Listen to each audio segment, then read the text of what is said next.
Hey everyone, and welcome back to The Explainer. Today we're diving deep into the massive, systematic transformation of India's economy right up to the eve of independence in 1947. We're going to unpack exactly how, according to our historical textbook sources, a highly prosperous nation was slowly, systematically turned into a mere supplier state over 2 centuries. It's a fascinating, if sobering, journey. So here's our roadmap for this explainer. We'll be looking at colonial rule and the economy, the stagnation in agriculture, the decline of Indian industries, the monopoly on foreign trade, and finally, demographics and infrastructure. All right, part 1, colonial rule and the economy. Let's start by getting a macro view of the whole setup. India is the pivot of our empire. If we lose India, the sun of our empire will have set. That's a direct quote from the Viceroy of British India back in 1894. And wow, doesn't it just hit the nail on the head? The colonial administrators knew exactly how crucial India was. Every single policy they rolled out was designed to protect that imperial core, not to foster local growth. And the sheer contrast between the before and after is honestly staggering. Before British rule, you had this incredibly prosperous independent economy, famous worldwide for masterful craftsmanship, like the gorgeous Bengal muslin. Fast forward to British India, and you've got a stagnant economy functioning basically just as a raw material supplier. To really put that stagnation into perspective, let's look at the numbers. Economists at the time, like Dr. V.K.R.V. Rao, estimated that the country's national income growth was a dismal 2% during the entire first half of the 20th century. Just 2%. And it gets worse. Per capita output grew by a microscopic 0.5%. Moving right along to part 2, stagnation in agriculture. This was a hugely burdened sector. Keep in mind, a massive 85% of the population dedicated their lives to agriculture.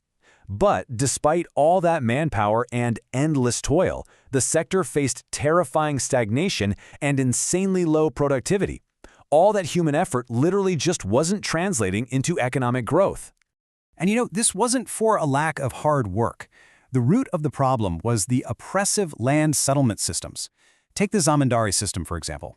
Under this setup, landlords collected fixed revenue for the colonial government and kept whatever was left over as profit. This completely stripped cultivators of any wealth, leaving them impoverished and totally unable to invest in desperately needed things like fertilizers or irrigation. To make matters even more difficult, farmers faced forced commercialization. Basically, they were pressured to stop growing food grains, the very stuff they needed to survive, and shift to cash crops like cotton, jute, and indigo. The catch? The higher yields from these cash crops only fed the booming factories back in Britain, leaving the Indian population incredibly vulnerable to famines. Okay, let's head into Section 3, the decline of Indian industries, or deindustrialization. This deindustrialization wasn't just some accident of history. It was a very precise 2-step mechanism. Step 1, reduce India to a mere exporter of cheap raw materials. Step 2, turn the entire country into a massive captive market, flooded with cheap, machine-made British imports. This 1-2 punch absolutely devastated local artisans and triggered massive unemployment. And while those traditional industries were collapsing, modern ones weren't really allowed to step up. Sure, a few local operations like Tisco, the Tata Iron and Steel Company, managed to form around 1907, but overall there was a severe, deliberate lack of capital goods industries. Without the factories that actually build the machinery for other factories, you're structurally blocked from industrializing on your own. That brings us to Section 4, monopoly on foreign trade and the massive wealth drain. The trade dynamic here was just incredibly lopsided. India exported highly valuable raw materials, silk, cotton, wool, indigo, jute, and in return, imported finished clothes and light machinery. Britain maintained a tight monopoly over this, restricting more than half of India's trade solely to themselves. And this whole unequal exchange went into overdrive when the Suez Canal opened in 1869, creating a cheap, direct shipping route. Now here is the huge paradox of all this. India actually generated a massive export surplus. You'd think that would be great news, right? But that surplus wealth was not invested back into domestic growth or local infrastructure. Instead, it was systematically drained to pay for the British colonial administration, their government offices, and to fund Britain's wars around the globe. Let's transition to Section 5, demographics and the very real human cost of all this. I really want you to let this number sink in. 218. According to records starting from the 1881 census, that was the staggering infant mortality rate, 218 deaths per 1,000 live births. To give you some context, that number in India today is around 28. This devastating reality was driven by rampant diseases and a near total lack of public health care. And it doesn't stop there. The overall life expectancy was just 32 years. Think about that for a second. 32!